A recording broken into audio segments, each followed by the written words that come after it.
น้องอาอายให้กำลังใจอ้ายคอปเตอร์หลังจากเพจดังตีข่าวว่าคอปเตอร์ได้มาซบเสียงดี6วงสองกราบทักทายสบายดี FC ทุกทานทุกคนมาพบกับค่อยเจเบาลาวคลิปนี้เป็นเรื่องราวข้อมูลข่าวสารจากศิลปินตัวน้อยน้องอาอายและก็น้องคอปเตอร์เนาะทักทายกันช่วงแรงปัจจุบันนี้ตะเวนกำลังจะรับหน่วยภูเป็นที่เรียบร้อยบางบอนก็ยังเจอพายุลมฝนบางบอนก็ยังมีอากาศแดดร้อนเนาะบางม่องบางบอนก็กำลังเฮ็ดไร่ไถนาปัจจุบันมีบางคนกำลังเดินทางจากไร่จากนากลับคืนมาสู่อ่าเรือนซานบ้านซองบางคนก็เกือบเป็ดเกือบไก่รดน้ำสวนผักเนาะมาพบกับพ่อกันคลิปนี้ท่านผู้ชมหลังจากกลับเรือนกับซานแล้วเปิดโทรศัพท์ขึ้นมาเบิ่ง YouTube ถ้าหากว่าพบเห็นช่องของเจบ่ลาวขอความกรุณากดไลค์กดแชร์กดติดตามให้แน่เพราะว่าคลิปนี้มีเรื่องราวเกี่ยวกับน้องอาอายอยู่ๆน้องอาอายก็ไปแชร์ของเพจหนึ่งซึ่งเพิ่นทำข่าวเกี่ยวกับคอปเตอร์เดี๋ยวจะขอไปอ่านก่อนว่าเป็นหยังน้องคอปเตอร์แล้วก็น้องอาอายเราจึงมาแชร์เพจดังกล่าวนี้เนาะเขาลงรูปน้องคอปเตอร์และก็พร้อมเว้าว่า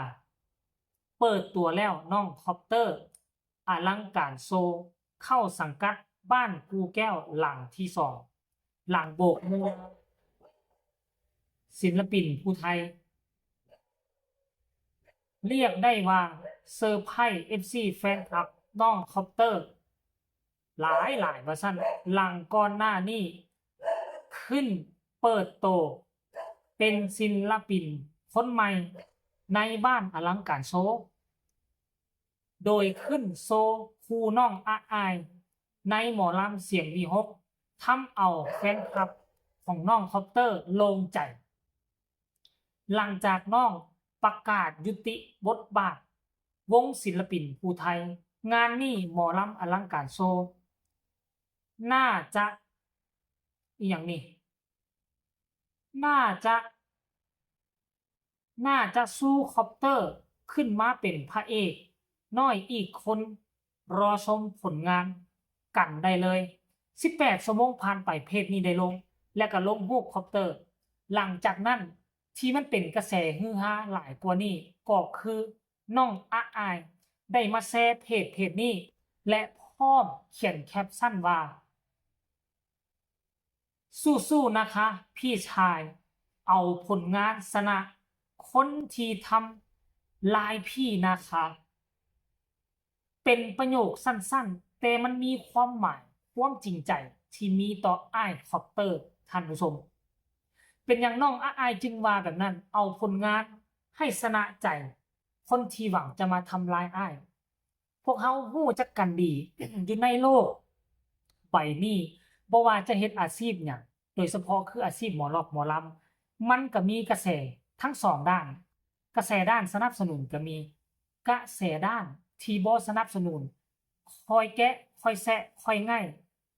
คอยหวังทำลายมันก็มีเนาะที่ผ่านมาชีวิตของคอปเตอร์บ่ได้โรยด้วยกลีบกุหลาบ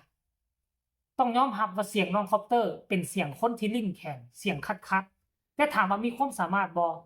มีความสามารถหลากหลายการร้องการรำจือทำนองเล่นคีย์บอร์ดก็เป็นเป่าแคนก็ได้แต่เสียอย่างเดียวคือเสียงบ่ค่อยชัดเจนแต่อย่าลืมว่าทุกมื้อนี้เขาเอาคนที่มีความสามารถเขาบ่ได้เอาเสียงม่วนเสียงคับเสียงรำเสียงม่วนเขาบ่ได้เอาหน้าตาคือเขาเอาคนมีความสามารถและคนโด่งคนดังอยู่ในสื่อสังคมโซเชียลน้องคอปเตอร์ก็เป็นผู้หนึ่งที่มีชื่อมีเสียงที่ผ่านมาก็มีครึ่งหนึ่งที่บ่มักแล้วก็มีครึ่งหนึ่งที่มักแล้วคนที่บ่มักก็คอยดูหมิ่นดูถูกดูแคลนคอยวิพากษ์วิจารณ์จนเฮ็ดให้น้องคอปเตอร์เสียหายๆหรือว่าเฮ็ดให้มีปัญหาในสังคมโซเชียลถ้ากรณีว่าน้องคอปเตอร์กับครอบครัวบ่สามารถอดบ่สามารถกั้นก็จะบ่สามารถยืนอยู่ในบนเส้นทางนี้จนมาฮอดทุกมื้อนี้ได้เนาะนี่คือสาเหตุที่น้องอาย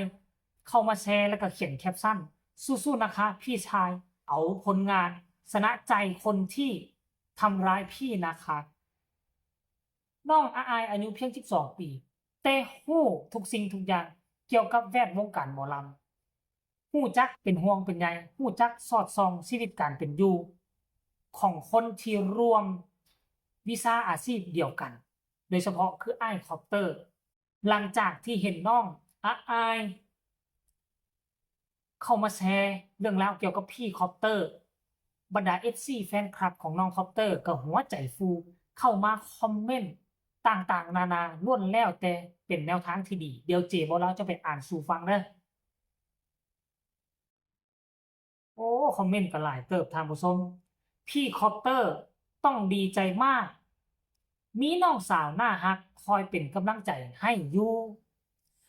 ได้ฟังคำนี้จากปากหนูแล้วตื่นตันใจ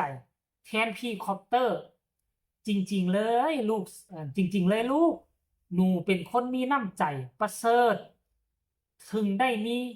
แต่คนหักคนเมตตาหนูมากรักนะคนเก่งของพี่จ๋าอันนี้คือ FC ของน้องคอปเตอร์ได้ FC ของไอ้คอปเตอร์ของไอ้แหละเนาะเก่งมากอีล่าให้กำลังใจพี่ชายสู้ๆลูกคอปเตอร์สุดที่หักหรือหักที่สุดนี่แหละท่านผู้ชมอีล่าน่าหักว่าสั่นล้วนแล้วแต่เป็น FC ของคอปเตอร์บอสน้อยน่าหักเสมอ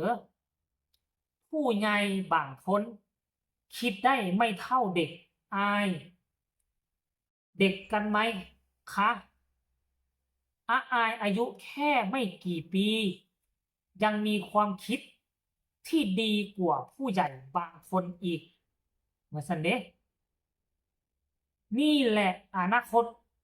ของชาติหนูเป็นแบบอย่างที่ดีมากขอให้มีแต่ความเจริญก้าวหน้านะคะอุ้ยฮับใจของ FC แฟนคลับของคอปเตอร์ไปเต็มๆเลยบอสน้อยอีล่าเก่งมากลูก